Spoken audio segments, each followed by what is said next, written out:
কয়লা কেলেংকাৰী কয়লা সিন্ডিকেটৰ কথা ইতিমধ্যে সবিস্তাৰে আমি উল্লেখ কৰিছো। উমৰাংচুত যেতিয়া এটা ভয়াবহ ঘটনা সংঘটিত হ'ল, কেইবাটাও ডেড বডি তাত পালে, 10 গৰাকী মানুহ চৰকাৰীভাৱে মৃত্যুমুখত পৰা বুলি কৈছে, কিন্তু বেচৰকাৰী সূত্ৰত তাতকে বহুত বেছি। ৰাইজে অভিযোগ কৰা মতে 26 গৰাকী। আৰু আচৰিত কথা যে চৰকাৰে তেওঁলোকৰ অনুমোদিত কয়লা খনিতহে কয়লা খনন হোৱা বুলি কৈছিল। তাৰ পাছত সেই যিটো ফাঁকি হেতুক ঢাকিবৰ কাৰণে কৈছিল যে সেইবোৰ বন্ধ হৈ থকা কয়লা খনি তাত এনেই মানুহে নিজে কৰিবলৈ গৈ তাতে মানুহ মৃত্যুমুখত পৰিছে, এনেকুৱা ধৰণৰ মিছাৰ আশ্ৰয় লৈছিল।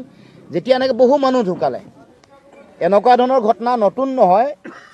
তিনিচুকীয়াৰ মাৰ্ঘেৰিটাৰ বিভিন্ন এনেকুৱা ৰেড হল মাইনিঙত বহু মানুহ মৃত্যুমুখত পৰে, কিন্তু তেওঁলোকৰ খবৰবোৰ নাহে, যাৰ কাৰণে ৰাইজে গম নাপায়। যোৱাবাৰ এটা ডেড বডি পাওঁতে কেৱল মাত্ৰ এই গোটেই বিষয়টো মানুহৰ মাজলৈ আহিছিল। এতিয়া কথা হ'ল, আমি বিভিন্ন তথ্য পাতি দিছোঁ।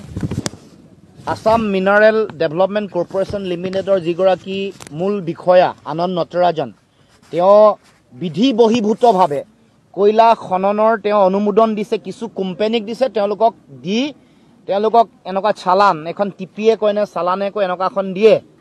আমি এখন চালান কণিকা হোজাই, যাৰ নামত ইতিমধ্যে আছে, এইখন আমাৰ দলৰ সাধাৰণ সম্পাদক ডাঙৰীয়া সমগ্ৰ অসমৰ ৰাইজৰ আগত দেখুৱাইছে। এখন কণিকা হোজাইৰ চালান, ইয়াত 10 টনৰ অনুমোদন দিছে, কিন্তু সৰহভাগতে 50ৰ পৰা 60 টন আহে এইখন।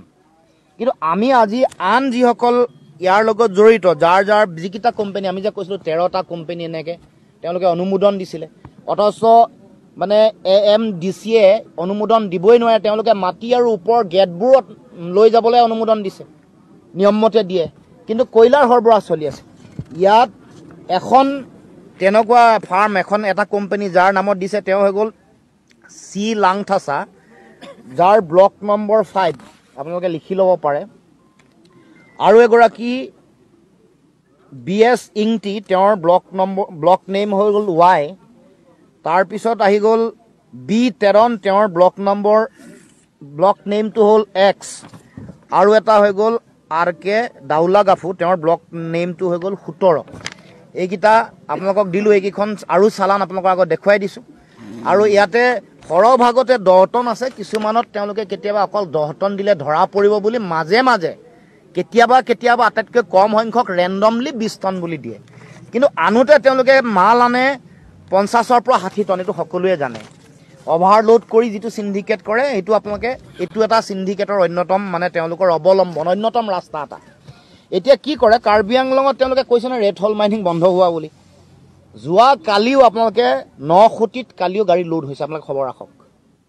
যিদিনাখন ৰেড হল মাইনিং বন্ধ হোৱা কথা কৈছে, লোড হৈছে। য'ত খনন হৈছে তাততো যাবলৈ মানুহক বাধা দিয়ে।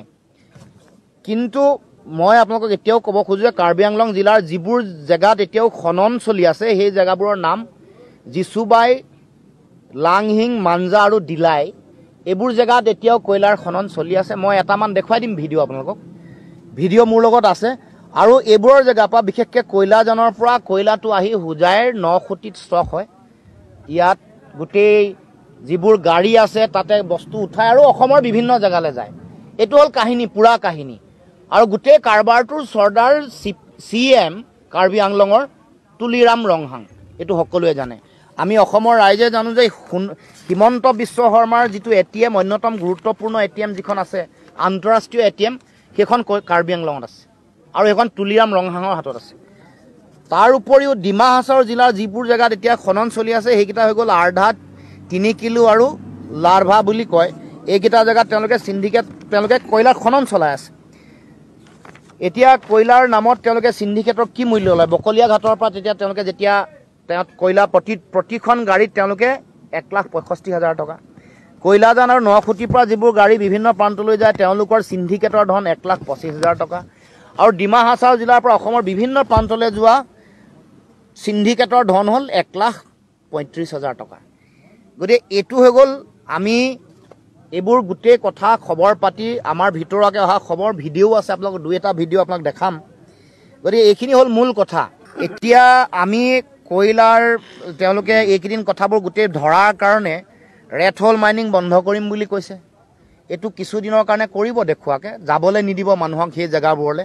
কিন্তু তাৰপিছত তেওঁলোকে আকৌ আৰম্ভ কৰে ৰেড হল মাইনিং নহ'লেও বেলেগ ধৰণে অবৈধভাৱে অনুমোদিত 4খন কোল ফিল্ডক বাদ দি কোল ইণ্ডিয়া লিমিটেডে খনন কৰাক বাদ দি আৰু কাৰো এইটো শক্তি নাই ভাৰতবৰ্ষৰ যিটো খনি মন্ত্ৰণালয় আছে তেওঁলোকে কাকো অনুমোদন দিয়া নাই যে কয়লাৰ এনেকৈ খনন কৰিব পাৰিব সৰবৰাহ কৰিব পাৰিব ইলিগেল ধন সম্পত্তি মুখ্যমন্ত্ৰী তেওঁৰ সাংগুপাংগু মন্ত্ৰী সকলো কাউন্সিলৰ CM বা আন বিধায়ক বা তেওঁৰ নেতা পালি নেতাই এনেকৈ টকা পইচা তেনেকৈ লুণ্ঠন কৰিব পাৰিব ভগৱানৰ আশীৰ্বাদত অসমৰ মাটিৰ তলত আমি এনেকৈ লাখ লাখ মেট্ৰিক টন কয়লাৰ ভাণ্ডাৰ জাতীয় সম্পদ হিচাপে পাইছোঁ মুখ্যমন্ত্ৰীয়ে অসমৰ মানুহৰ জাতীয় সম্পদ এনেকৈ লুণ্ঠন কৰি নিজে ধনী হ'ব ঘৈণীয়েকক ধনী কৰিব পুত্ৰক কোম্পানীৰ মালিক বনাব লগৰ সাংগুপাংগুবোৰক ধনী কৰিব আৰু তেওঁলোকক টকা পইচা ঘটিবলৈ তেওঁলোকে সুবিধা কৰি দিব এইটো কোনো কাৰণতে গ্ৰহণীয় নহয়